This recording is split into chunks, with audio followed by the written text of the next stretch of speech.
الحمد لله رب العالمين والصلاة والسلام على أشرف الأنبياء والمرسلين محمد وعلى آله وصحبه أجمعين، أما بعد، فأعوذ بالله من الشيطان الرجيم. بسم الله الرحمن الرحيم. الذين يحملون العرش ومن حوله يسبحون بحمد ربهم ويؤمنون به ويستغفرون للذين آمنوا ربنا وسعت كل شيء رحمة وعلما فاغفر للذين تابوا واتبعوا سبيلك وقهم عذاب الجحيم. رب اشرح لي صدري ويسر لي أمري واحلل عقدة من لساني يفقهوا قولي. اللهم ألهمني رشدي وأعذني من شر نفسي ومن سيئات أعمالي. സർവശക്തനായ അള്ളാഹുവിൻ്റെ വിധിവിലക്കുകൾ രഹസ്യവും പരസ്യവുമായ ജീവിതത്തിൽ യഥാവിധി സൂക്ഷിക്കണമെന്ന് ഞാൻ എന്നെയും നിങ്ങൾ ഓരോരുത്തരെയും ഉണർത്തുന്നു. നമ്മുടെ ജീവിതങ്ങളിൽ എന്തെല്ലാം തെറ്റുകുറ്റങ്ങളും പാളിച്ചകളും അബദ്ധങ്ങളുമൊക്കെ സംഭവിച്ചു പോയിട്ടുണ്ടോ, അള്ളാഹു അതെല്ലാം നമുക്ക് പുറത്തു തരുമാറാകട്ടെ. നമ്മുടെ ആയുസ്സിന് ശേഷിക്കുന്ന കാലം തഖ്വയോടുകൂടി അള്ളാഹുവിനെ സൂക്ഷിച്ചു ജീവിക്കുവാനും ഈമാനോടുകൂടി ഭൂമിയിൽ നിന്ന് യാത്ര പോകുവാനും അള്ളാഹു നമുക്ക് സൗഭാഗ്യം നൽകട്ടെ. രോഗികളായ വീടുകളിൽ ആശുപത്രികളിലൊക്കെ കഴിയുന്നവർ അള്ളാഹു അവർക്ക് ആജിലായ മുസ്തമിറായ ശിഫാ നൽകി അനുഗ്രഹിക്കുമാറാകട്ടെ. ദുആ കൊണ്ട് വസിയത്ത് ചെയ്തവർ അള്ളാഹു അവരുടെയും നമ്മുടെയും ഒക്കെ ഹലാലായ ഉദ്ദേശങ്ങൾ സഫലീകരിക്കുകയും പ്രയാസങ്ങൾ മാറ്റിത്തരികയും ചെയ്യുമാറാകട്ടെ. ബഹുമാനമുള്ള മുഅ്മിനീങ്ങളെ, സത്യവിശ്വാസികളെ, അള്ളാഹു അവൻ കോടാനകോടി സൃഷ്ടികളെ ഈ ഭൂമിയിലേക്ക് സംവിധാനിക്കുകയുണ്ടായി. ഇതിൽ നമ്മൾ നമ്മുടെ പഞ്ചേന്ദ്രിയങ്ങൾ കൊണ്ട് തിരിച്ചറിയാൻ സാധിക്കുന്ന, അല്ലെങ്കിൽ നമ്മുടെ കണ്ണുകൾ കൊണ്ട് കാണാൻ സാധിക്കുന്ന ഒരുപാട് പടപ്പുകളുണ്ട്. നമ്മുടെ സഹജീവികളെ നമുക്ക് കാണാൻ പറ്റും.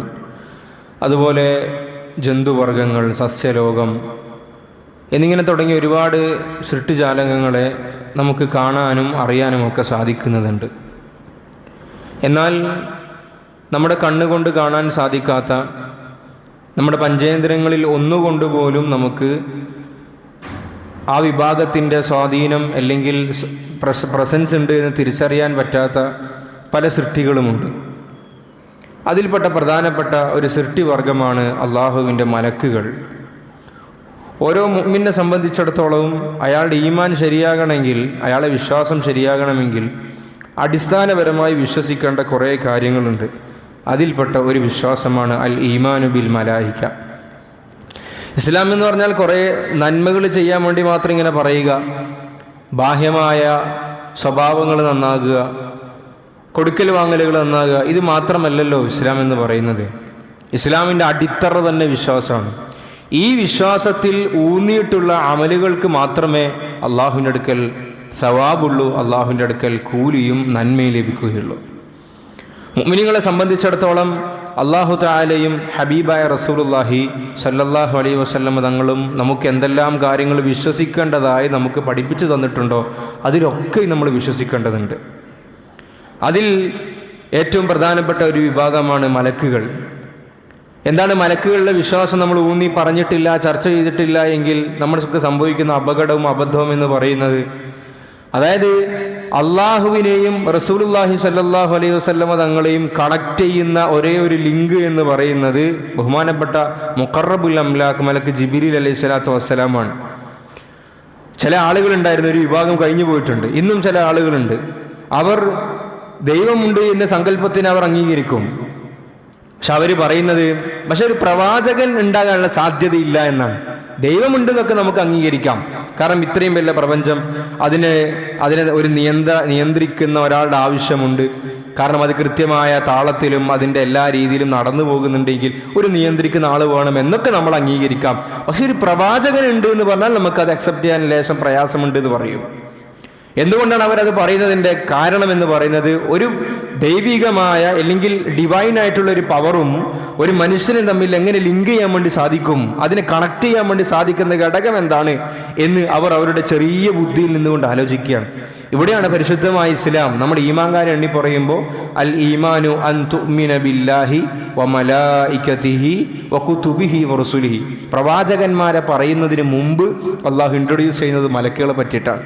കാരണം മലക്കുകളിലുള്ള വിശ്വാസം രൂഢമൂലമായാൽ മാത്രമേ അവിടെ ജിബിരീലിന്റെ ചർച്ച വരുന്നുള്ളൂ, മിക്കായിലിന്റെ ചർച്ച വരുന്നുള്ളൂ, അസ്രായിലിന്റെയും ഇസ്രാഫീൽ അലൈഹി സ്വലാത്തു വസ്സലാമിന്റെ ഒക്കെ ചർച്ച അവിടെ വരുന്നുള്ളൂ. അപ്പം മലക്കുകളുണ്ട് എന്ന് സ്ഥിരപ്പെട്ട് കഴിഞ്ഞാൽ ആ മലക്കുകൾ മുഖാന്തരമാണ് പ്രവാചകന്മാർക്ക് വഹ്യ് വരുന്നത് എന്ന് നമ്മൾ പറയുമ്പോഴും പഠിപ്പിക്കുമ്പോഴും ഒക്കെ ഒരു മനുഷ്യനെ സംബന്ധിച്ചിടത്തോളം വിശ്വസിക്കൽ എളുപ്പമാണ്. അതുകൊണ്ട് തന്നെ ഈമാനിന്റെ ഓരോ കണ്ണികളെ സംബന്ധിച്ചും, അത് അള്ളാഹുവിനെ സംബന്ധിച്ചായാലും മലക്കുകളെ സംബന്ധിച്ചായാലും ഗ്രന്ഥങ്ങളെ സംബന്ധിച്ചായാലും, ഇതിലൊക്കെയുള്ള നമ്മുടെ വിശ്വാസത്തിനെ നമ്മൾ പുതുക്കിക്കൊണ്ടേ നിൽക്കണം, നമ്മൾ ചർച്ച ചെയ്തുകൊണ്ടേയിരിക്കണം. അല്ലെങ്കിൽ വീക്കായി പോകും. ഇപ്പോഴത്തെ പുതിയൊരു ട്രെൻഡ് എന്താ നമ്മൾ ചിന്തിച്ചു കഴിഞ്ഞാൽ, മൊത്തത്തിൽ ഇസ്ലാം എന്ന് പറഞ്ഞാൽ ഇങ്ങനെ കുറെ നന്മകൾ ചെയ്യാനുള്ള, അല്ലെങ്കിൽ ഇങ്ങനെ സദക്കകൾ കൊടുക്കണം, ചാരിറ്റി കൊടുക്കണം, പാവപ്പെട്ടന്റെ കണ്ണീരൊപ്പണം, ഇത് മാത്രമല്ല ഇസ്ലാം ഫോക്കസ് ചെയ്യുന്നത്. കാരണം ഇതൊക്കെ കുറച്ച് സമയത്തേക്ക് മാത്രം ലിമിറ്റഡ് ആകുന്നതാണ് മനുഷ്യന്റെ ബിഹേവിയർ. പക്ഷേ ആ പ്രവർത്തനങ്ങൾ നിത്യമായി നടക്കണമെങ്കിൽ, കാലാതീതമായി നിലനിൽക്കണമെങ്കിൽ രൂഢമൂലമായ വിശ്വാസം വേണം. അള്ളാഹു നമുക്ക് ശരിയായ ഈമാൻ നൽകി അനുഗ്രഹിക്കുമാറാകട്ടെ. ഒരു സത്യവിശ്വാസിയെ സംബന്ധിച്ചിടത്തോളം, ഒരു മനുഷ്യനെ സംബന്ധിച്ചിടത്തോളം അയാളും മലക്കുകളും തമ്മിലുള്ള ദൈനംദിന ബന്ധം നമ്മൾ ആലോചിച്ചാൽ അത്ഭുതപ്പെട്ടു. ഇത്രയേറെ ബന്ധം നമുക്കും മലക്കുകളും തമ്മിലുണ്ടോ, ഇസ്ലാം അങ്ങനെ സംവിധാനിച്ചിട്ടുണ്ടോ എന്ന് ആലോചിക്കുന്നിടത്ത് നമുക്ക് വലിയ അത്ഭുതം തോന്നിപ്പോകും. ആദരവായ റസൂലുള്ളാഹി സ്വല്ലല്ലാഹു അലൈഹി വസല്ലമ തങ്ങളുടെ ഹദീസുകൾ നമ്മൾ പരിശോധിക്കുമ്പോൾ, ഖുർആൻ ഷരീഫിന്റെ ആയത്തുകൾ നമ്മൾ പരിശോധിച്ചാൽ, ഓരോ മലക്കുകളുമായിട്ടും മലക്കിന്റെ സംഘങ്ങളുമായിട്ടും സത്യവിശ്വാസികളായ ഞാനും നിങ്ങളും എങ്ങനെ ബന്ധപ്പെടുന്നു, കണക്റ്റഡ് ആകുന്നു എന്ന കൃത്യമായ ചിത്രം നമുക്ക് മനസ്സിലാകും. ഹദീസിന്റെയും ഖുർആനിന്റെ ആയത്തിന്റെയും വെളിച്ചത്തിൽ നമ്മുടെയും മലക്കുകളും തമ്മിലുള്ള ബന്ധത്തിന്റെ ഒരു സംഗ്രഹം നമുക്ക് പറഞ്ഞു പോകാം. ഒന്ന്, മുഅ്മിനീങ്ങളായ സ്ത്രീ പുരുഷന്മാരെ സ്നേഹിക്കുന്നതിന് വേണ്ടി അല്ലാഹു സുബ്ഹാനഹു വ തആല ചില മലക്കുകളെ തയ്യാറാക്കും. മലക്കുകളിൽ അങ്ങനെ ഒരു വിഭാഗമുണ്ട്. അവർ മുഅ്മിനീങ്ങളായ സ്ത്രീ പുരുഷന്മാരെ സ്നേഹിക്കും. നമ്മുടെ ഭൗതിക അർത്ഥത്തിലുള്ള ഏതെങ്കിലും താല്പര്യങ്ങളുടെ പേരിലുള്ള ഇഷ്ടമല്ല, അള്ളാഹുവിന്റെ ഭാഗത്തു നിന്ന് ഇഷ്ടത്തിന്റെ പേരിൽ. അപ്പം മലക്കുകളുടെ സ്നേഹം നമുക്ക് കിട്ടിയാൽ എന്താണ് അതിന്റെ അടയാളം?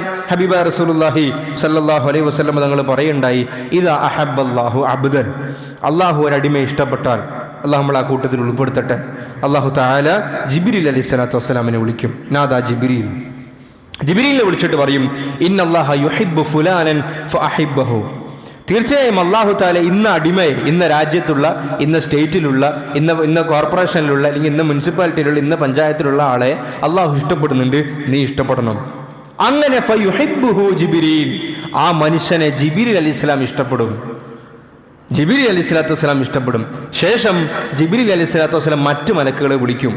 എന്നിട്ട് പറയും, ഇന്നല്ലാഹ യുഹിബ്ബു ഫുലാനൻ ഫഅഹിബ്ബുഹു, അള്ളാഹു ഇന്ന അടിമയെ ഇഷ്ടപ്പെടുന്നുണ്ട്. അള്ളാഹു ജിബ്രീൽ അലൈഹി സ്വലാത്തു വസ്സലാമിന് പറഞ്ഞു കൊടുത്ത ആ പേര് ജിബ്രീൽ അലൈഹി സ്വലാത്തു വസ്സലാം മറ്റു മലക്കുകൾക്ക് പറഞ്ഞു കൊടുക്കും. എന്നിട്ട് പറയും, ഫഅഹിബ്ബുഹു, നിങ്ങളും ആ മനുഷ്യനെ ഇഷ്ടപ്പെടണം. അങ്ങനെ ജിബ്രീൽ അലൈഹി സ്വലാത്തു വസ്സലാമിന്റെ സംസാരം കേട്ട ഫയുഹിബ്ബുഹു അഹ്ലുസ് സമാ, ഹദീസിന്റെ പദം ആകാശത്തുള്ള മലക്കുകളെല്ലാം ഈ മനുഷ്യനെ പ്രിയം വെക്കുമെന്നാണ്. അപ്പൊ എന്താ അതിന്റെ അടയാളം? നബി തങ്ങൾ പറഞ്ഞു, അങ്ങനെ ഒരു മനുഷ്യനെ അള്ളാഹു സ്നേഹിക്കുന്നു, ആ സ്നേഹമുണ്ട് എന്ന് ജിബ്രീലിനെ അറിയിക്കുന്നു. ജിബ്രീൽ മറ്റു മലക്കുകളെ അറിയിക്കുന്നു. അത് ഉണ്ടായിക്കഴിഞ്ഞാൽ സംഭവിക്കുന്ന ഭൂമിയിലെ പ്രകടമായ അടയാളം, ഭൂമിയിൽ വസിക്കുന്ന ആളുകൾക്കിടയിൽ ഈ മനുഷ്യന് അല്ലാഹു തആല ഒരു സ്വീകാര്യത നൽകും. അത് സമ്പത്തിന്റെ പേരിലായിരിക്കുകയില്ല, അല്ലെങ്കിൽ ബാഹ്യമായ എന്തെങ്കിലും ഏർപ്പാടിന്റെ പേരിലായിരിക്കുകയില്ല. ആ മനുഷ്യന് മറ്റു മനുഷ്യന്മാരുടെ ഇടയിൽ, അല്ലെങ്കിൽ ഭൂമിയിൽ വസിക്കുന്ന മറ്റു ജാലകങ്ങളുടെ ഇടയിലൊക്കെ ആ മനുഷ്യന് വലിയ സ്വാധീനമുണ്ടാകുമെന്ന് മുഹമ്മദ് റസൂലുള്ളാഹി സ്വല്ലല്ലാഹു അലൈഹി വസല്ലം. ഇനി നമ്മൾ നോക്കിയാൽ പുതിയ കാലത്ത് ആളുകളൊക്കെ ഇന്ന് പേഴ്സണൽ ബ്രാൻഡിങ്ങിന്റെ കാലമാണല്ലോ. നമ്മൾ ബിസിനസിന്റെ ആളുകളൊക്കെ നമ്മൾ അതുമായി ബന്ധപ്പെട്ട് ചർച്ച ചെയ്യുമ്പോൾ നമുക്ക് കേൾക്കാൻ പറ്റുന്ന ഒരു പുതിയ ടേമാണ് പേഴ്സണൽ ബ്രാൻഡിങ്. അതായത് ഓരോ ആളുകളും തങ്ങളെ ബ്രാൻഡിന്റെ ആളായി നിശ്ചയിച്ച് അയാളുടെ ഇൻഫ്ലുവൻസ് കസ്റ്റമേഴ്സിന്റെ ഇടയിലേക്ക് ഉണ്ടാക്കിയിട്ട് ആ ബ്രാൻഡിനെ വളർത്തുക. അതായത് കബൂലിയത്തിനെ, സ്വീകാര്യതയെ സ്വയം ഉണ്ടാക്കി തീർക്കുക എന്നുള്ളതാണ്. ഇൻഫ്ലുവൻസേഴ്സ് എന്ന് പറഞ്ഞാൽ തന്നെ അർത്ഥം അതാണല്ലോ, സ്വീകാര്യത ലഭിക്കാൻ വേണ്ടി പെർഫോം ചെയ്യുന്ന ആളുകൾ. എന്നാൽ നമ്മൾ നോക്കിയാൽ ഈ സോഷ്യൽ മീഡിയയും ഈ പറയപ്പെട്ട എല്ലാ ഘടനകളും സ്ട്രക്ചറും ഒക്കെ വന്നിട്ട് ആകെ കുറച്ചു കാലേ ആയിട്ടുള്ളൂ.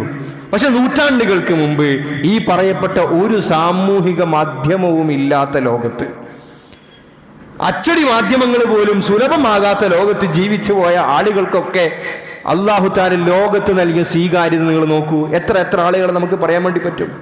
നമ്മൾ ചില ആളുകളുടെ രൂപങ്ങൾ പോലും കണ്ടിട്ടില്ല, ഒരു സഹാബിനെ നമ്മൾ കണ്ടിട്ടില്ല. അല്ലാഹു നമുക്ക് സ്വർഗത്തിൽ കാണിച്ചു തരുമാറാകട്ടെ. ഒരു താബിഈയെ നമ്മൾ കണ്ടിട്ടില്ല. അല്ലെങ്കിൽ അതിനുശേഷം ജീവിച്ച അയിമ്മത്തുകളെയോ ഫുഖഹാകളെയോ മുഹദ്ദിസീങ്ങളെയോ മുഫസ്സിരീങ്ങളെയോ ഈ ദീനിനെ നമുക്ക് ഇന്ന് ഈ കാണുന്ന രൂപത്തിൽ ഏൽപ്പിച്ചു നൽകാൻ വലിയ പ്രയാസങ്ങൾ സഹിച്ച മഹത്തുക്കളെയൊന്നും നമ്മൾ കണ്ടിട്ടില്ല. പക്ഷേ അവരുടെയൊക്കെ പേരുകൾ കേൾക്കുമ്പോൾ നമ്മുടെ ഹൃദയത്തിന് ഒരു നൈർമ്യത അനുഭവപ്പെടുന്നുണ്ടെങ്കിൽ, ഒരു ലോലത നമുക്ക് അനുഭവപ്പെടുന്നുണ്ടെങ്കിൽ അത് സുമ്മയൂദഅലഹു അൽ ഖബൂൽ, അല്ലാഹു തആല അവരെ ഇഷ്ടപ്പെട്ടതുകൊണ്ട് അല്ലാഹു തആല അവർക്ക് വേണ്ടി ലോകത്ത് സംവിധാനിച്ച സ്വീകാര്യതയാണ് എന്നാണ് നമ്മൾ മനസ്സിലാക്കേണ്ടത്. അപ്പൊ ഇത് മലക്കുകളും നമ്മൾ തമ്മിൽ ബന്ധപ്പെടുന്ന ഒരു മേഖലയാണ്. ഈ ഹദീസ് ഉദ്ധരിച്ചത് ഇമാം ബുഖാരി റഹിമഹുള്ളയാണ്. രണ്ടാമത് നബി സല്ലല്ലാഹു അലൈഹി വസല്ലം നമ്മൾ പഠിപ്പിക്കുകയുണ്ടായി, അല്ലാഹു തആല മലക്കുകൾ മുഖേന മുഅ്മിനീങ്ങളായ സ്ത്രീ പുരുഷന്മാരെ സഹായിക്കും. നബി സല്ലല്ലാഹു അലൈഹി വസല്ലം തങ്ങളെ വിമർശിച്ചുകൊണ്ട് ജാഹിലിയ കാലഘട്ടത്തിലെ കവികളും കവയത്രികളും അവരൊക്കെ വിമർശിച്ചുകൊണ്ട് പദ്യങ്ങൾ ആലപിക്കുന്ന സന്ദർഭത്തിൽ നബി സല്ലല്ലാഹു അലൈഹി വസല്ലം തങ്ങൾ ഹസ്സാൻ ഇബ്നു സാബിത്ത് റളിയല്ലാഹു അൻഹുവിനെയാണ് വിളിക്കാറുള്ളത്. അതായത് അവർ കവിത കൊണ്ട് ഇസ്ലാമിനെ വിമർശിക്കുമ്പോൾ ഹസ്സാൻ കവിത പഠിച്ചാലാണ് റളിയല്ലാഹു അൻഹു. ഹസ്സാനോട് പറയും റളിയല്ലാഹു അൻഹു നിങ്ങൾ അതിന് മറുപടി കൊടുക്കൂ എന്ന് പറയും. ഹസ്സാൻ റളിയല്ലാഹു അൻഹു മസ്ജിദുൻ നബവിയിൽ നിന്നുകൊണ്ട് തന്നെ കവിതകൾ പാടുമായിരുന്നു.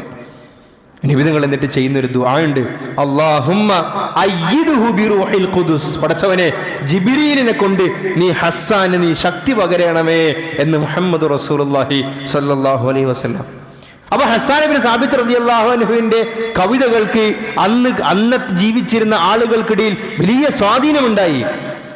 ജാഹിലിയത്തിലെ ആളുകളൊക്കെ വിമർശിച്ച വിമർശനങ്ങൾക്ക് ഹസ്സാന്റെ വാക്കുകൾ കൂരമ്പുകൾ പോലെ മറുപടി നൽകി. അപ്പൊ അതിന് കാരണം എന്താണ്? ഹസ്സാന്റെ വാക്കുകൾ മാത്രമായിരുന്നില്ല, ഹസ്സാൻ ഇബ്നു സാബിത്ത് റളിയല്ലാഹു അൻഹുവിന്റെ വാക്കുകൾക്ക് മാസ്മരിക ശക്തി നൽകാൻ അല്ലാഹു തആലയോട് നിബിധങ്ങളാണ് ദുആ ചെയ്യുന്നത്, അല്ലാഹുമ്മ അയ്യിദ്ഹു ബിറൂഹിൽ ഖുദുസ്, പടച്ചവനെ നീ റൂഹുൽ ഖുദുസ് മുഖേന മുഖറബുൽ അംലാഖ് ജിബ്രീൽ അലൈഹിസ്സലാത്തു വസ്സലാം മുഖേന നീ ഹസ്സാൻ റളിയല്ലാഹു അൻഹുവിന് നീ ശക്തി പകരണമേ. ഇങ്ങനെ മുഅ്മിനീങ്ങളായ ആളുകൾക്ക് ശക്തി പകരാൻ, അത് ചിലപ്പോൾ മുഅ്മിനീങ്ങളുടെ ദുആഇന്റെ ബർക്കത്ത് കൊണ്ടായിരിക്കും, ദുആഇന്റെ അടിസ്ഥാനത്തിലായിരിക്കും, അല്ലെങ്കിൽ അള്ളാഹുവിന്റെ തീരുമാനപ്രകാരം അള്ളാഹു മലക്കുകളെ നിയോഗിച്ചു കൊടുക്കും എന്നും ഹദീസിൽ കൂടി നമുക്ക് മനസ്സിലാക്കാം. മറ്റൊരു വിഭാഗം നമ്മൾ ഖുർആൻ ശരീഫ് പരിശോധിക്കുമ്പോൾ കാണുന്നത്, നമ്മൾ ആലോചിക്കുന്ന ഒരു മുഅ്മിൻ, നമ്മൾ അള്ളാഹുവിൽ വിശ്വസിച്ചതിൻ്റെ പേരിൽ, ആ മലക്കളിൽ വിശ്വസിച്ചതിൻ്റെ പേരിൽ, അള്ളാഹു പഠിപ്പിച്ച കാര്യങ്ങൾക്ക് വിശ്വസിച്ചതിൻ്റെ പേരിൽ നമുക്ക് വേണ്ടി ദുആ ചെയ്യാൻ വേണ്ടി അള്ളാഹു തആല ഒരു സംഘത്തിനെ നിയോഗിക്കുകയാണ്. നമ്മൾ സാധാരണഗതിയിലൊക്കെ എല്ലാ ആളുകളും പരസ്പരം കാണുമ്പോൾ, മുഅ്മിനീങ്ങളായ ആളുകളൊക്കെ കാണുമ്പോൾ പരസ്പരം വസിയത്ത് ചെയ്യും, നിങ്ങൾ കാര്യമായിട്ട് ദുആ ചെയ്യണേ, എന്തൊരു നന്മയാണത്, അങ്ങോട്ടും ഇങ്ങോട്ടും നന്മന്റെ പ്രകടമായ മാതൃകയാണ്, എനിക്ക് വേണ്ടി ദുആ ചെയ്യണം, എൻ്റെ ആഫിയത്തിന് വേണ്ടി, എൻ്റെ റിസ്ഖിൽ ബർക്കത്തുണ്ടാകാൻ, കാര്യങ്ങളൊക്കെ എളുപ്പമാകാൻ നമ്മൾ അങ്ങോട്ടും ദുആ ചെയ്യും, ഇങ്ങോട്ടും ദുആ ചെയ്യും. ചിലപ്പോൾ നമ്മളത് ആന്നൊക്കെ പറയും, ഇൻഷാ അല്ലാഹ് എന്നൊക്കെ പറയും, പക്ഷെ മറന്നു പോകാറുണ്ട്. പക്ഷെ അല്ലാഹു തആല നമുക്ക് പഠിപ്പിക്കുന്നത്, അല്ലാഹു ഒരു വിഭാഗത്തിനെ പറ്റി പറയാണ്, ഒരു വിഭാഗം മലക്കുകൾ, അല്ലദീന യഹ്മിനൂനൽ അർശ, അർശിനെ ചുമക്കുന്ന ഒരു വിഭാഗം മലക്കുകൾ. അർശിനെ ചുമക്കുക എന്ന് പറഞ്ഞാൽ അർശിന്റെ നിയന്ത്രണം ഏൽപ്പിക്കപ്പെട്ട ഒരു വിഭാഗം മലക്കുകളുണ്ട്. ആ മലക്കുകൾ വമൻ ഹൗലഹു, ആ അർശിന് ചുറ്റും തവാഫ് ചെയ്യുന്ന മലക്കുകൾ, യുസബ്ബിഹൂന ബിഹംദി റബ്ബിഹിം, അവരുടെ പ്രധാനപ്പെട്ട ജോലി ഒന്ന് തസ്ബീഹ് ചൊല്ലലാണ്, അല്ലാഹുവിനെ തസ്ബീഹ് ചൊല്ലിക്കൊണ്ടിരിക്കും. വയഅ്മിനൂന ബിഹി, അവർ അല്ലാഹുവിനെ പൂർണ്ണമായി വിശ്വസിക്കുന്നവരാണ്. ശേഷമുള്ളതാണ് ഭാഗം വയസ്തഗ്ഫിറൂന ലില്ലദീന ആമനൂ, അവർ മുഅ്മിനീങ്ങളായ സ്ത്രീ പുരുഷന്മാർക്ക് വേണ്ടി അല്ലാഹുവിനോട് മാപ്പ് ചോദിക്കും. നിങ്ങൾ നോക്കൂ, മലക്കുകൾ എന്ന് പറഞ്ഞാൽ പ്രകാശം കൊണ്ട് സൃഷ്ടിക്കപ്പെട്ടവർ, നന്മയല്ലാതെ അവർക്കൊന്നും ചെയ്യാൻ സാധിക്കൂല. അവർ ഇൻബിൽറ്റ് ബൈ ഡിഫോൾട്ട് അവരുടെ സോഫ്റ്റ്വെയർ അങ്ങനെയാണ് ഡെവലപ്പ് ചെയ്തിരിക്കുന്നത്. അല്ലാഹു തആല തിന്മ ചിന്തിക്കാൻ പോലും അവർക്ക് സാധിക്കൂല. എന്നാൽ മനുഷ്യന്മാരെ സംബന്ധിച്ചിടത്തോളം മലക്കിനേക്കാൾ താഴെ ദർജയിലുള്ളവരാണ് മനുഷ്യന്മാർ, അമ്പിയാക്കളെ മാറ്റി നിർത്തിയാൽ. ഈ ഉയർന്ന ദർജയിലുള്ള മലക്കുകൾ മുഅ്മിനീങ്ങളായ എനിക്ക് വേണ്ടിയിട്ടും നിങ്ങൾക്ക് വേണ്ടിയിട്ടും അല്ലാഹുവിനോട് ദുആ ചെയ്യുന്നു, പടച്ചവനെ റബ്ബനാ വസിഅത കുല്ല ശൈഇൻ റഹ്മതൻ വഇൽമ, നീ ഇൽമു കൊണ്ടും കാരുണ്യം കൊണ്ടും വിശാലമായവനാണല്ലോ. ഫഗ്ഫിർ ലില്ലദീന താബു, ഒരുപാട് അടിമകൾ അല്ലാഹു നിന്നോട് പശ്ചാത്താപം ചെയ്യുന്നുണ്ട്, നീ അവർക്ക് മാപ്പ് കൊടുക്കണേ അല്ലാ. ഭൂമിയിൽ ആരെല്ലാം അള്ളാഹുവിനോട് തൗബക്ക് വേണ്ടി ആവശ്യപ്പെടുന്നുണ്ടോ മലക്കുകൾ ദുആ ചെയ്യും, പടച്ചവനെ ദാ ഇന്ന് അബ്ദുൽ കരീം എന്നാൾ, അബ്ദുൽ ഖാദർ എന്നാൾ, അഹമ്മദ് എന്ന് പറയുന്ന ആൾ, ഫാത്തിമ എന്ന് പറയുന്ന ആൾ, ഖദീജ എന്ന് പറയുന്ന ആൾ, അള്ളാഹുവേ ഇതാ നിന്നോട് മാപ്പ് ചോദിച്ചിട്ടുണ്ട്, നീ ഒന്ന് അവരുടെ മാപ്പ് സ്വീകരിക്കണമേ അല്ലാഹ്. ഫഗ്ഫിർ ലില്ലദീന താബു വത്തബഉ സബീലക, നിന്റെ മാർഗം അവലംബിച്ചവരെയും നീ കൈപിടിക്കണേ പടച്ചവനെ. വഖിഹിം അദാബൽ ജഹീം, അവരെ നീ നരകത്തിന്റെ ശിക്ഷയിൽ നിന്നും കാക്കണേ അല്ലാഹ് എന്ന് മലക്കുകൾ നമുക്ക് വേണ്ടി ദുആ ചെയ്യുമെന്ന് പഠിപ്പിച്ചത് പരിശുദ്ധമായ ഖുർആൻ ശരീഫാണ്. അള്ളാഹു നമ്മൾക്ക് ആ മലക്കുകളുടെ ദുആയിലൊക്കെ അള്ളാഹു നമുക്ക് ഉൾക്കൊള്ളാൻ തൗഫീഖ് നൽകി അനുഗ്രഹിക്കുമാറാകട്ടെ. നമ്മൾ തൗബ ചെയ്യുമ്പോൾ നമുക്ക് വേണ്ടി മലക്കുകൾ നമുക്ക് വേണ്ടി ദുആ ചെയ്യുന്നു. നബി സല്ലല്ലാഹു അലൈഹി വസല്ലം തങ്ങൾ പറയുകയുണ്ടായി, ഒരു മനുഷ്യൻ നമസ്കരിച്ചിട്ട് നമസ്കാരത്തിന് ശേഷം അവിടെ തന്നെ എത്ര നേരം ഇരിക്കാൻ പറ്റുമോ അത്രയും നേരം ഇരുന്നാൽ, നമസ്കാരത്തിന് ശേഷം കഴിഞ്ഞ ഉടനെ തന്നെ നമ്മൾ തീരെ അത്യാവശ്യങ്ങളൊന്നും ഇല്ല എങ്കിൽ, പ്രത്യേകമായ വാജിബാത്തുകളൊന്നും പൂർത്തീകരിക്കാനില്ലെങ്കിൽ നമ്മളവിടെ കുറഞ്ഞ നേരം ഇരിക്കണം. ആ സുന്നത്തും ആ ചിട്ടയും ഒക്കെ നമ്മുടെ നാടുകളിൽ നിന്നും നമ്മുടെ സംസ്കാരങ്ങളിൽ നിന്നും അന്യം നിന്ന് പോകുന്ന അവസ്ഥ നമ്മൾ കണ്ടുവരുന്നുണ്ട്. പഴയ കാലത്തൊക്കെ എനിക്കെന്നെ പ്രായം കുറവാണ്, എൻ്റെ ചെറുപ്പത്തിൽ നമുക്കറിയാം, മസ്ജിദിൽ നിസ്കാരം കഴിഞ്ഞിട്ട് എഴുന്നേറ്റ് പോകണമെങ്കിൽ വലിയ ജാള്യത ഉണ്ടാകും. എല്ലാവരും നോക്കും, ഒരാൾ എഴുന്നേറ്റ് പോയാൽ എല്ലാ ആളുകളും നോക്കും. കാരണം അത് വലിയൊരു തെറ്റായിട്ടാണ് അന്ന് ഉമ്മത്ത് മനസ്സിലാക്കിയിരുന്നത്. കാരണം നിസ്കരിച്ച് കഴിഞ്ഞ് അവിടെ ഇരുന്ന് ഇസ്തിഗ്ഫാറൊക്കെ പൂർത്തിയാക്കി 33 സുബ്ഹാനല്ലാഹ് 33 അൽഹംദുലില്ലാഹ് ദുആ ഒക്കെ ചൊല്ലി സുന്നത്ത് നിസ്കരിച്ച് പോവുക എന്നുള്ളതാണ് ആ കംപ്ലീറ്റ് പാക്ക്. അതൊരു പാക്കേജാണ്. നിസ്കരിച്ചിട്ട് സലാം വിട്ടിട്ട് പോകുന്ന ഒരു പാക്കേജ് ഉണ്ടായിരുന്നില്ല മുമ്പ്. പക്ഷെ എവിടെയൊക്കെ എന്തൊക്കെയോ ചർച്ചകൾ വന്നതിന്റെ ഒരു പരിണിത ഫലം നമ്മൾ ഇന്ന് ഉമ്മത്തിൽ കാണുന്ന ഏറ്റവും അപകടകരമായ അവസ്ഥ എന്ന് പറഞ്ഞാൽ, സലാം വിട്ട് ഒന്നാമത്തെ സലാമാണല്ലോ ഉസ്താദെ ഫർദ്, രണ്ടാമത്തെ സുന്നത്തല്ലേ ഉള്ളൂ, അത് നമ്മൾ വീട്ടിക്കൊള്ളാമെന്ന് പറയുന്ന ഒരു അപകടകരമായ സ്ഥിതി വിശേഷത്തിലേക്ക് നമുക്ക് പോകുന്നുണ്ട്. നമ്മൾ നിസ്കരിച്ചു, അൽഹംദുലില്ലാഹ് ഖുശൂഅോടുകൂടി നമ്മൾ നിസ്കരിച്ചു.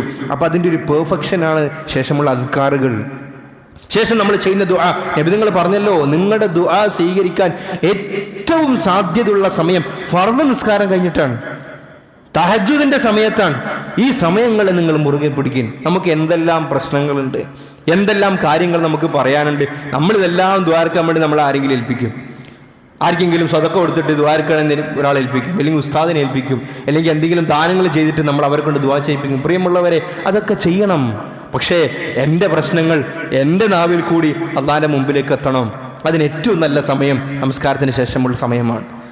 നബി തങ്ങൾ പറഞ്ഞു, അൽ മലായികത്തു യുസല്ലൂന അലാ അഹദികും മാ ദാമ ഫീ മജ്ലിസിഹി അല്ലദീ സല്ലാ ഫീഹി. ഒരാൾ നിസ്കരിച്ചിട്ട് അയാളുടെ മുസല്ലയിൽ എവിടെ വെച്ചാണോ നിസ്കരിച്ചത് അവിടെ തന്നെ എത്ര നേരം ഇരിക്കുമോ ആ സമയമൊക്കെ ഒരു മലക്ക് വന്നിട്ട് ആ മലക്ക് ഇവന് വേണ്ടി ദുആ ചെയ്യും, അല്ലാഹുമ്മഗ്ഫിർ ലഹു, പടച്ചവനിതാ ഇവൻ നിസ്കരിച്ചിട്ട് നിനക്ക് വേണ്ടി ഇരുന്നിട്ടുണ്ട്, ഇവന്റെ തെറ്റൊക്കെ നീ മാപ്പാക്കി കൊടുക്കണേ അല്ലാഹ്. അല്ലാഹുമ്മ തുബ് അലൈഹി, അല്ലാഹുവേ നീ അവന്റെ പാപങ്ങൾ നീ മാപ്പാക്കി കൊടുക്കണേ അല്ലാഹ്. അവൻ ചെയ്യുന്ന ഇസ്തിഗ്ഫാർ സ്വീകരിക്കണേ അല്ലാഹ്. മാലം യുദി ഫീഹി മാലം യുഹ്ദിസ് ഫീഹി. നബി നിങ്ങൾ പറഞ്ഞു, വുളു മുറിയുന്ന സമയം വരെ, എത്ര സമയം വുളു മുറിയാണ്ട് അങ്ങനെ ഇരിക്കുന്നോ അത്രയും സമയം അവന് ആ മലക്കുകളുടെ ദുആ കിട്ടുമെന്ന് ശഫീഉനാ റസൂലുള്ളാഹി സ്വല്ലല്ലാഹു അലൈഹി വസല്ലം. നിങ്ങൾ നോക്കൂ, ഒരു മലക്ക് ദുആ ചെയ്താൽ ഇങ്ങനെ ഒരു സംവിധാനം ഒരുക്കിയത് ആരാ? നമ്മളാരും ഒരിക്കൽ നമ്മൾ അള്ളാഹുവിന് അപ്ലിക്കേഷൻ കൊടുത്തിട്ടുണ്ടാക്കിയ ഒരു സിസ്റ്റം അല്ലല്ലോ. അള്ളാഹു തആല നബിതങ്ങളിൽ കൂടി പഠിപ്പിച്ചെന്നു എന്ന് ഇതൊക്കെ സാധ്യതകളാണ്. നിങ്ങൾ ഈ മലക്കുകളുടെ ദുആഇന് ആമീൻ പറയപ്പെടുന്ന വിഭാഗത്തിലേക്ക് പഠനമെങ്കിൽ ഈ പറയപ്പെട്ട കാര്യങ്ങൾ നമ്മൾ എത്തിച്ചേരേണ്ടതുണ്ട്. അള്ളാഹു നമ്മൾ ഉൾപ്പെടുത്തി അനുഗ്രഹിക്കുമാറാകട്ടെ. മറ്റൊരു വിഭാഗം മലക്കുകളെ പറ്റി നമുക്ക് ഹദീസുകളിൽ കാണാം, യുഅമ്മിനൂന അലാ ദുആഇൽ മുഅ്മിനീന വൽ മുഅ്മിനാത്ത്. നമ്മൾ ദുആ ചെയ്യുന്നു, പടച്ചോനെ നീ സ്വീകരിക്കണേ അല്ലാഹ്. ഈ ദുആഇന് ആമീൻ പറയാൻ ഒരു സംഘത്തിനെ അള്ളാഹു ഏൽപ്പിക്കുന്നു. നമ്മൾ എന്നും വിവാദമായി കിടക്കുന്ന ഒരു കാര്യമാണ് കൂട്ടുദുആ. അതിനെ നമ്മുടെ ഉമ്മത്തിന് എന്താണ് അതിൽ സംഭവിച്ചു പോയത്, അതിന്റെ ഫിഖ്ഹിയായ ഒരു വശമുണ്ട്. ഫിഖ്ഹിന് അതിൻ്റെതായ ചില നിയമങ്ങളുണ്ട്. പഠിപ്പിക്കാൻ ആവശ്യമുണ്ടെങ്കിൽ, മുഅ്മിനീങ്ങൾക്ക് ദുആ പഠിപ്പിക്കേണ്ടതായിട്ടുണ്ടെങ്കിൽ ഇമാമിന് പഠിപ്പിക്കാൻ വേണ്ടി ആ അളവിൽ ദുആ ചെയ്യാം. പക്ഷെ ആ ദുആ ചെയ്യുമ്പോൾ പഠിച്ചു വെച്ച എല്ലാ ദുആയും ചെയ്ത് മസ്ബൂക്കിങ്ങൾ നിസ്കാരം മൊത്തം ഫസാദാക്കി സ്പീക്കറും അതുപോലെ തന്നെ എന്തെല്ലാം ഉണ്ടോ അതൊക്കെ പ്രകമ്പനം കൊള്ളിച്ച് ഞാൻ ആളാണ് എന്ന് തെളിയിക്കാനല്ല കൂട്ട ദുആ അല്ലാഹു നബി സല്ലല്ലാഹു അലൈഹി വസല്ലം തങ്ങൾ കൂടി ഫിഖ്ഹിൽ കൂടി പഠിപ്പിച്ചു. അത് തെറ്റിദ്ധാരണയാണ്. എന്തിനാണ് ഇസ്ലാം സംവിധാനിച്ചത്? ഫിഖഹിന്റെ കർമ്മശാസ്ത്ര പണ്ഡിതന്മാരത് പറഞ്ഞത് മോമുമിങ്ങൾക്ക് അതിനൊരു സ്ട്രക്ചർ മനസ്സിലാക്കാനുണ്ട്. ആദ്യം എന്താണ് പറയേണ്ടത് ദുആയിൽ, രണ്ടാമത് എന്താണ് പറയേണ്ടത്, ഏതൊക്കെ വചനങ്ങളാണ് ഉപയോഗിക്കേണ്ടത് എന്ന് നബി സല്ലല്ലാഹു അലൈഹി വസല്ലം പഠിപ്പിച്ചു. അതിന്റെ രൂപരേഖ നബി തങ്ങൾ പഠിപ്പിച്ചു. ഇവിടെ നിങ്ങൾ നോക്കൂ, നബി തങ്ങൾ എന്താ പറയുന്നത്? ഒരു മനുഷ്യൻ ദുആ ചെയ്യുമ്പോൾ ആ ദുആ ഒറ്റക്കാകാൻ വേണ്ടി പാടില്ല. ഒറ്റക്കാകുന്ന സമയത്ത് ആ ദുആഇന് ആമീൻ പറയാൻ വേണ്ടി അള്ളാഹു മലക്കുകളുടെ ഒരു സംഘത്തിനെ നിശ്ചയിച്ചു കൊടുക്കുമെന്ന് മുഹമ്മദ് റസൂലുള്ളാഹി സ്വല്ലല്ലാഹു അലൈഹി വസല്ലം. അപ്പൊ ഇസ്ലാം ആ ഒരു കാര്യത്തിന് നൽകുന്ന പ്രോത്സാഹനം എത്രയാണ്! പക്ഷെ ഞാൻ നേരത്തെ പറഞ്ഞതുപോലെ അതിൻ്റെ ഒരു ഹദ്, പരിധിയുണ്ട്. നമ്മൾ ഒരു കാര്യത്തിലും ഇഫ്രാത്തുമാകാൻ പാടില്ല, തഫ്രീത്തുമാകാൻ പാടില്ല. ഒന്നിക്കിൽ കളരിക്ക് പുറത്ത്, അല്ലെങ്കിൽ ആശാന്റെ നെഞ്ചത്ത്. ചില സ്ഥലത്തൊക്കെ പോയി കഴിഞ്ഞാൽ പെട്ടുപോകും. ചില പള്ളികളിലൊക്കെ പോയി കഴിഞ്ഞാൽ പെട്ടുപോകും. മസ്ബൂക്ക് എങ്ങാനും ആയിപ്പോയിട്ടുണ്ടെങ്കിൽ പിന്നെ നിസ്കാരം നമുക്ക് ഫസാദായി. ഇത്രയും കാണുന്ന സ്പീക്കറിൽ ഒച്ചത്തിൽ ദ്വാരം കഴിഞ്ഞാൽ ആർക്കാ സുന്നത്ത് നിസ്കരിക്കാൻ വേണ്ടി പറ്റുക? ആർക്കാ മസ്ബൂക്കായിട്ട് നിസ്കരിക്കാൻ വേണ്ടി പറ്റുക? ഫുഖഹാ എഴുതി അത് ഹറാമാണ്, നിഷിദ്ധമാണെന്ന് എഴുതിയത്. കൂട്ടമായ ദുആ ചെയ്യണമെന്ന് ഏതൊക്കെ ഫുഖഹാ പറഞ്ഞിട്ടുണ്ടോ അവരൊക്കെ ആ ദുആ ചെയ്യണമെന്ന് പറഞ്ഞതിന്റെ അടുത്ത വരി ഈ സെന്റൻസ് കാണാം. അതുകൊണ്ട് അല്ലാഹു തആല പഠിപ്പിക്കുന്ന നിബിധങ്ങളിൽ കൂടി നിങ്ങൾ ആരും തന്നെ നിങ്ങൾക്കെതിരെ ദുആ ചെയ്യാൻ വേണ്ടി പാടില്ല. ഞാൻ നശിച്ചു പോകട്ടെ, ഞാൻ ഇല്ലാതായി പോകട്ടെ, അല്ലെങ്കിൽ ഞാൻ ഒന്നിനും നമുക്ക് വേണ്ടി ദുആ ചെയ്യരുത്, മറ്റുള്ളവർക്ക് വേണ്ടി ദുആ ചെയ്യരുത് എന്ന് നബിതങ്ങൾ പറഞ്ഞു. എന്താ കാര്യം? ഞാൻ മോശമായി പോകട്ടെ എന്ന് ഞാൻ പറഞ്ഞിട്ട് ഞാൻ തന്നെ ആമീൻ പറയില്ലല്ലോ. ഞാൻ ദേശത്തിന്റെ പുറത്തോ അല്ലെങ്കിൽ ഏതെങ്കിലും വികാരത്തിന്റെ പുറത്തോ പറയുന്നതായിരിക്കുമല്ലോ. നബി തങ്ങൾ പറഞ്ഞു, ഫഇന്നൽ മലായികത തുഅമ്മിനൂന അലാ മാ തഖൂലൂൻ. നിങ്ങൾ ദുആ ചെയ്യുന്നതിനൊക്കെ ആമീൻ പറയാൻ ചില മലക്കുകൾ നിങ്ങളുടെ കൂട്ടത്തിലുണ്ടാകും. അതുകൊണ്ട് ശ്രദ്ധിച്ചിട്ട് വേണം ദുആ ചെയ്യാൻ എന്ന് മുഹമ്മദ് റസൂലുള്ളാഹി സ്വല്ലല്ലാഹു അലൈഹി വസല്ലം. അതുകൊണ്ട് നമ്മൾ നല്ലത് ദുആ ചെയ്യുക.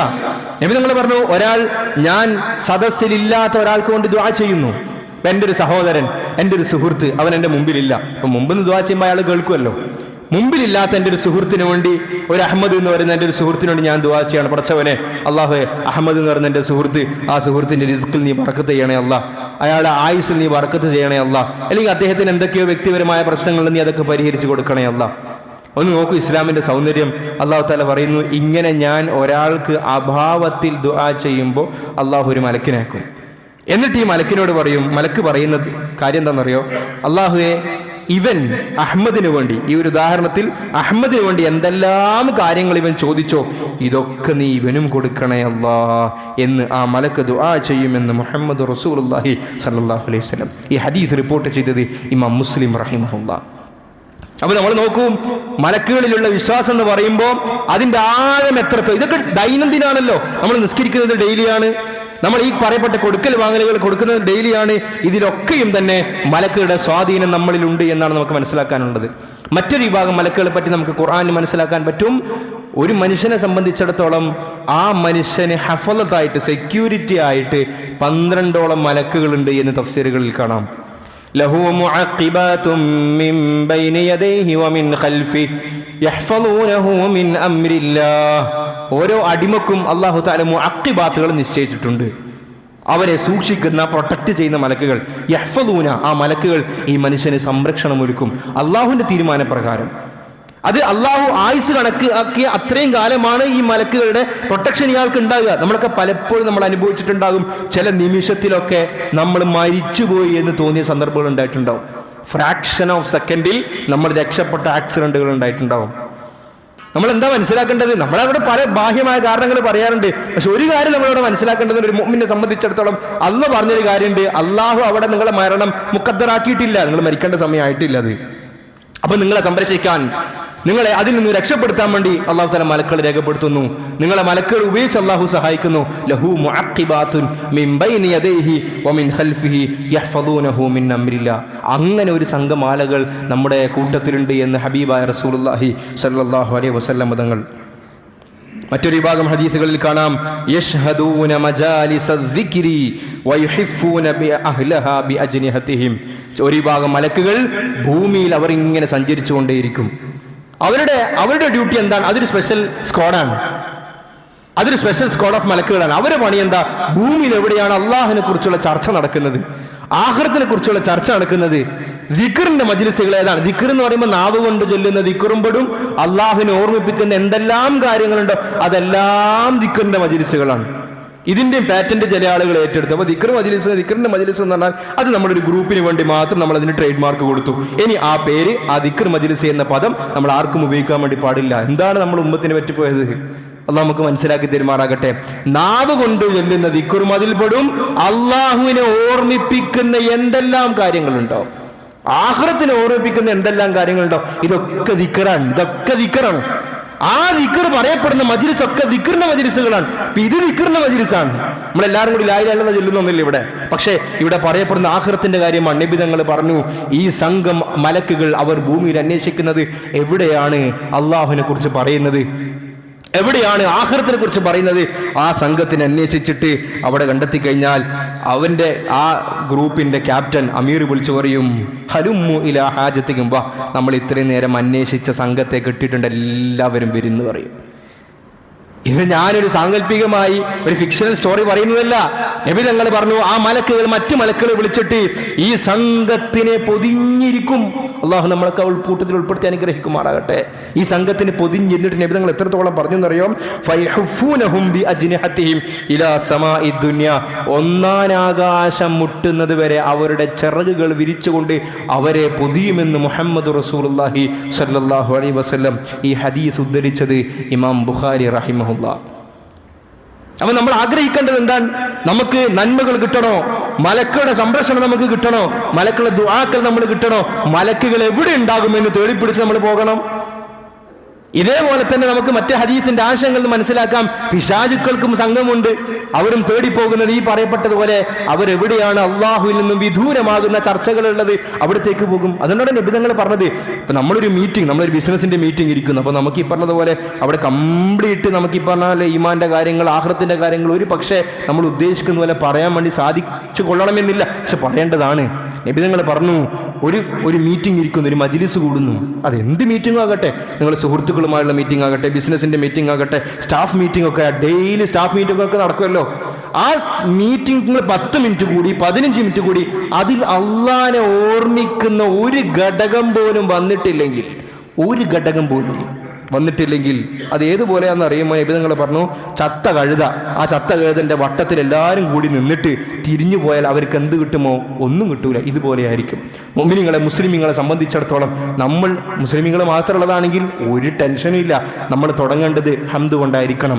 എല്ലാം നമ്മുടെ മീറ്റിംഗ് ഒക്കെ എല്ലാം ചെയ്ത് കഴിഞ്ഞിട്ട്, നമ്മുടെ ഡിസ്കഷൻ കഴിഞ്ഞു, നമ്മുടെ പ്ലാനിങ് പറഞ്ഞു, പിന്നെ അജണ്ട നമ്മൾ പറഞ്ഞു, അത് പാസ്സാക്കി എല്ലാം കഴിഞ്ഞിട്ട് പോകുമ്പോൾ കൂട്ടത്തിൽ നേതൃത്വത്തിലുള്ള ഒരാളെങ്കിലും പറയാ, ഇതെല്ലാം നമ്മൾ തീരുമാനിച്ചു, ഇത് നടപ്പിലാക്കി തരേണ്ടവൻ അല്ലാഹുവാൻ, ഫൈദാ അസംത ഫതവക്കൽ അലല്ലാഹ്. എല്ലാവരും പടച്ചവനോടും കൂടി നിസ്കരിക്കുമ്പോൾ അല്ലാഹുവോട് പറഞ്ഞു, പടച്ചവനെ ഈ പറയപ്പെട്ടതുപോലെ ഈ ബിസിനസ് പ്ലാനിങ് നീ ഒന്ന് നന്നാക്കി തരണമേ. ആ സദസ്സിൽ ഉടനെ വരും മറ്റവർ, മലക്കുകളുടെ സംഘം വരും. നമുക്ക് മനസ്സിലാക്കി തരുമാർ. നമ്മൾ ഈ നന്മ എന്ന് പറഞ്ഞാൽ അത് എവിടെയോ വെച്ചതാണ്, അവിടത്തേക്ക് നമ്മൾ പോവുക എന്നുള്ളത് മാത്രമല്ല, നമ്മളുള്ള ഇടങ്ങളെ നന്മയുടെ ഇടങ്ങളാക്കി മാറ്റുക എന്ന ചിന്തയിലേക്ക് നമ്മൾ പോകേണ്ടതുണ്ട്. അതാണ് ഹബീബായ തങ്ങൾ പറഞ്ഞത്, ഈ പറയപ്പെട്ടതുപോലെ നന്മ ഉള്ള മജ്ലിസുകളെ തേടിക്കൊണ്ട് മലക്കുകൾ വരും എന്ന് മുഹമ്മദ് റസൂലുള്ളാഹി സ്വല്ലല്ലാഹു അലൈഹി വസല്ലം. മറ്റും നമുക്ക് എല്ലാവർക്കും അറിയുന്നത് പോലെ നമ്മുടെ നന്മയും തിന്മയും രേഖപ്പെടുത്തുന്ന മലക്കുകൾ, അതെല്ലാവർക്കും അല്ലാത്ത 2 മലക്കുകൾ സംവിധാനിച്ചിട്ടുണ്ട്. വലതു ഭാഗത്തൊരു മലക്ക്, ഇടതു ഭാഗത്തൊരു മലക്ക്. ഇതല്ലാതെ ചില മലക്കുകളുണ്ട്. ചില വാക്കുകളൊക്കെ പറയുന്ന സന്ദർഭത്തിൽ ആ വാക്കിന്റെ നന്മ കൊണ്ട് അതിനെ പെറുക്കിയെടുക്കാൻ ചില മലക്കുകൾ ഓടി വരും. ഒരിക്കൽ നബി സല്ലല്ലാഹു അലൈഹി വസല്ലം നിസ്കരിക്കുകയായിരുന്നു. നിസ്കാരത്തിന്റെ അടിയിൽ സമി അല്ലാഹു ലിമൻ ഹമിദ എന്ന് നബി തങ്ങൾ പറഞ്ഞു. ഇഅ്തിദാലേക്ക് വന്നപ്പോൾ നബി തങ്ങളുടെ പുറകിലുണ്ടായ ഒരു സഹാബി അദ്ദേഹം ചൊല്ലി, റബ്ബനാ വലക്കൽ ഹംദു ഹംദൻ കസീറൻ ത്വയ്യിബൻ മുബാറകൻ ഫീഹി എന്നൊരു ദിക്ർ അദ്ദേഹം ചൊല്ലുകയുണ്ടായി. നിസ്കാരം കഴിഞ്ഞ ഉടനെ നബി തങ്ങൾ ചോദിച്ചു, മനിൽ മുതകല്ലിം, അതാരാണ് ആ വാചകങ്ങൾ പറഞ്ഞത് എന്ന് ചോദിച്ചു. റബ്ബനാ വലക്കൽ ഹംദു ഹംദൻ കസീറൻ ത്വയ്യിബൻ മുബാറകൻ ഫീഹി എന്ന ദുആ പറഞ്ഞ സഹാബി ആരാണെന്ന് ചോദിച്ചു. അപ്പോൾ അദ്ദേഹം പറഞ്ഞു, റിഫാ റളിയല്ലാഹു അൻഹു പറഞ്ഞു, അത് ഞാനാണെന്ന് പറഞ്ഞു. ഞാനാണ്. നബി തങ്ങൾ പറഞ്ഞു, നീ ആ വാക്ക് പറഞ്ഞപ്പോൾ ഈ വാക്കിന്റെ നന്മ ആരെഴുതിയെടുക്കുമെന്ന് മത്സരിച്ചുകൊണ്ട് 30ഓളം മലക്കുകൾ അവിടെ വന്നിട്ട് അവർ തമ്മിൽ തല്ലുകൂടുന്ന, അല്ലെങ്കിൽ ആ രീതിയിൽ മത്സരിക്കുന്നതായി ഞാൻ കണ്ടു എന്ന് മുഹമ്മദ് റസൂലുള്ളാഹി സ്വല്ലല്ലാഹു അലൈഹി വസല്ലം. വെള്ളിയാഴ്ച ആകുമ്പോൾ പള്ളിന്റെ വാതിലുണ്ടാകും. നമ്മളതൊക്കെ നാട്ടിൽ പള്ളിന്റെ വാതിൽ സെക്രട്ടറി ആയിരിക്കുക, സംഭാവന കൊടുക്കണം എന്ന് പറഞ്ഞിട്ട്. അള്ളാഹു എല്ലാവർക്കും ഖൈർ കൊടുത്ത് അനുഗ്രഹിക്കുമാറാകട്ടെ. മലക്കുകൾ വന്നിരിക്കും, അവർ ലിസ്റ്റ് ചെയ്തും. പ്രിയമുള്ളവർ മുഅ്മിനീങ്ങളെ, നമ്മൾ അള്ളാഹുവിൽ വിശ്വസിക്കുന്നുണ്ടെങ്കിൽ ഇതൊക്കെ വിശ്വസിച്ചേ പറ്റൂ. കാരണം ഇത് പഠിപ്പിച്ചത് അള്ളാഹുവാണ്. ഇതൊക്കെ പഠിപ്പിച്ചത് ഹബീബായ റസൂലുള്ളാഹി സ്വല്ലല്ലാഹു അലൈഹി വസല്ലം തങ്ങളാണ്. ഓരോ ആളെ ലിസ്റ്റും ചെയ്തും ആദ്യം വന്ന ആൾക്കുള്ള ഓഫർ നിങ്ങൾ പ്രഖ്യാപിച്ചിട്ടുണ്ട്. ഒരു ഒട്ടകത്തിനെ അറുത്തിട്ട് ആ ഒട്ടകത്തിന്റെ മാംസം മൊത്തം കൊടുത്താൽ എന്തൊരു കൂലിയാണോ ആ കൂലിയാണ് വെള്ളിയാഴ്ച ദിവസം ആദ്യം പള്ളിയിൽ വരുന്നവർ. അങ്ങനെ ലിസ്റ്റിങ്ങനെ എഴുതിക്കൊണ്ടേയിരിക്കും. ഈ ലിസ്റ്റ് മൂപ്പര് പൂട്ടുന്നത് എപ്പോഴാണ്? ഖത്തീബ് മിമ്പറിൽ കയറി കഴിഞ്ഞാൽ പിന്നെ ആ മലക്കിന്റെ പട്ടിക പൂട്ടുമെന്ന് മുഹമ്മദ് റസൂലുള്ളാഹി സ്വല്ലല്ലാഹു അലൈഹി വസല്ലം തങ്ങൾ പറയുകയുണ്ടായി. അതുകൊണ്ട് പ്രിയമുള്ളവരെ, നമുക്ക് അല്ലാഹു തആല വിശാലമാക്കി തന്നിരിക്കുകയാണ്. ഏതെങ്കിലും ഒന്നിനെങ്കിലും പെട്ടിട്ട് നമ്മൾ രക്ഷപ്പെട്ടു പോകണം. അല്ലാഹു നമ്മളെ രക്ഷപ്പെടുത്തി തരുമാറാകട്ടെ. മറ്റൊരു വിഭാഗം നബി സല്ലല്ലാഹു അലൈഹി വസല്ലം തങ്ങൾ പറഞ്ഞു, നമ്മൾ ചൊല്ലുന്ന സ്വലാത്തിനെ അള്ളാഹുവിൻ്റെ ഹബീബിൻ്റെ സമക്ഷത്തിലേക്ക് എത്തിക്കുന്നതിന് വേണ്ടി ഒരു സ്പെഷ്യൽ സ്ക്വാഡിനെ അള്ളാഹു ഇറക്കിയിട്ടുണ്ട്. ഇന്ന ലില്ലാഹി മലായികതൻ, അള്ളാഹുവിന് ചില മലക്കുകളുടെ സംഘമുണ്ട്. സയ്യാഹീൻ, സയ്യാഹ് എന്ന് പറഞ്ഞാൽ അവരിങ്ങനെ ഭൂമി മൊത്തം പരതി നടക്കും. അവർ യുബല്ലിഗൂന മിൻ ഉമ്മത്തി അസ്സലാം, ആരൊക്കെയാണോ എൻ്റെ ഉമ്മത്തിൽ നിന്ന് എനിക്ക് സലാത്തും സലാമും ചൊല്ലുന്നത്, സല്ലല്ലാഹു അലാ മുഹമ്മദ്, അല്ലാഹുമ്മ സല്ലി അലാ മുഹമ്മദ്, അസ്സലാമു അലൈക എന്നൊക്കെ ആരൊക്കെ പറയുന്നുണ്ടോ ഇതൊക്കെ ഉടനെ ഹബീബായ റസൂലുള്ളാഹി സല്ലല്ലാഹു അലൈഹി വസല്ലം തങ്ങളുടെ ഹദറത്തിലേക്ക് എത്തിക്കാൻ ഒരു വിഭാഗം മലക്കുകളെ അള്ളാഹു ഏർപ്പാടാക്കിയിട്ടുണ്ട് എന്ന് മുഹമ്മദ് റസൂലുള്ളാഹി സല്ലല്ലാഹു അലൈഹി വസല്ലം. അതുകൊണ്ട് മുഅ്മിനീങ്ങൾ, ഇനിയും ഒരുപാടുണ്ട്. നമ്മളെല്ലാം കൂടി പറഞ്ഞിട്ട് നമ്മൾ ആശയക്കുഴപ്പത്തിലേക്ക് പോകുന്നില്ല. നമ്മളെ സംബന്ധിച്ചിടത്തോളം ഇസ്ലാമിൻ്റെ അടിസ്ഥാനപരമായ വിശ്വാസങ്ങളെ കുറിച്ചുള്ള ആ ഒരു പുനർവിചിന്തനവും അതിനെക്കുറിച്ചുള്ള ഒരു തജദ്ദുദും പുതുക്കലും ഒക്കെ നമ്മളിൽ ഉണ്ടാക്കി തീർക്കേണ്ടതുണ്ട്. ഈ പറയപ്പെട്ടതുപോലെ മലക്കുകളിലുള്ള വിശ്വാസം അത് ഈ ഒരു അർത്ഥത്തിൽ നമ്മൾ മാറ്റിയെടുക്കണം. നമ്മുടെ ഇബാദത്തുകളിൽ, നമ്മുടെ നമസ്കാരങ്ങളിൽ, നമ്മുടെ പോകലിലും വരലിലും ഒക്കെ നമ്മൾ മലക്കുകളെ നമ്മൾ ആ രീതിയിൽ മനസ്സിലാക്കേണ്ടതുണ്ട്. അതുകൊണ്ടാണ് ഒരു വസ്ത്രം ഇപ്പോൾ ഒരു മനുഷ്യനെ സംബന്ധിച്ചിടത്തോളം ആ മനുഷ്യന് മറ്റൊരാളുടെ മുമ്പിൽ മാത്രമേ ഔറത്ത് മറക്കൽ നിർബന്ധമുള്ളൂ. ഇപ്പം ഞാനൊരു പുരുഷൻ എന്ന നിലക്ക് എൻ്റെ മുമ്പിൽ ഒരു പുരുഷൻ ഉണ്ടാകുമ്പോൾ ഞാൻ നിർബന്ധമായി മറച്ചിരിക്കേണ്ട ചില ഭാഗങ്ങളുണ്ട്. സ്ത്രീ ആകുമ്പോൾ ഞാൻ മറച്ചിരിക്കേണ്ട ചില ഭാഗങ്ങളുണ്ട്. ഇതൊരു മനുഷ്യൻ ഉണ്ടാകുമ്പോൾ മാത്രമാണ്. എന്നാൽ ആരുമില്ലാത്തടത്ത് ഒരു മനുഷ്യൻ അവിടെ ഇല്ല, ഞാൻ മാത്രമാണെങ്കിൽ അവിടെ ഔറത്ത് മറക്കൽ നിർബന്ധമല്ല. എന്നാലും ഫുഖഹാ മുഹദ്ദിസീങ്ങൾ എഴുതിയത് എന്നിരുന്നാലും ഔറത്ത് മറക്കേണ്ടതുണ്ട് എന്നാണ്. എന്താണ് കാരണം? നബി സല്ലല്ലാഹു അലൈഹി വസല്ലം പറഞ്ഞു, നിങ്ങൾ മലക്കുകളിൽ നിന്നും ലജ്ജിക്കുക എന്ന് പറഞ്ഞു. മലക്കുകൾ നിങ്ങൾ ലജ്ജിക്കുക. മനുഷ്യന്മാരെ കാണുന്നില്ല. അള്ളാഹു ആ റൂൾ അത്രമാത്രമേ വെച്ചിട്ടുള്ളൂ. കാരണം അതും കൂടി വെച്ചാൽ മനുഷ്യന്മാർ ചിലപ്പോൾ ഇടങ്ങാറായി പോകും. എല്ലാ നേരം നമുക്ക് പറഞ്ഞ മുട്ടിന്റെയും മുക്കളുടെ ഇടയിലൊക്കെ ഫുൾ ടൈം മറച്ച് നടന്നു കൊള്ളാൻ പറ്റണമെന്നില്ല അതിന്റെ ഏരിയകളിൽ. പക്ഷെ അല്ലാഹു തആല നബി തങ്ങൾ കൂടി പഠിപ്പിച്ചു, എന്നിരുന്നാലും മലക്കുകൾ നിങ്ങളെ കാണുന്നുണ്ട്. അതുകൊണ്ട് നിങ്ങൾ വീക്ഷിക്കുമ്പോൾ, നിങ്ങൾ ആ ഒരു രീതിയിൽ ഇടപെടുമ്പോൾ നിങ്ങൾ മാന്യത പുലർത്തണമെന്ന് ഹബീബായ റസൂലുള്ളാഹി സ്വല്ലല്ലാഹു അലൈഹി വസല്ലം പറയുകയുണ്ടായി. അല്ലാഹു സുബ്ഹാനഹു വ തആല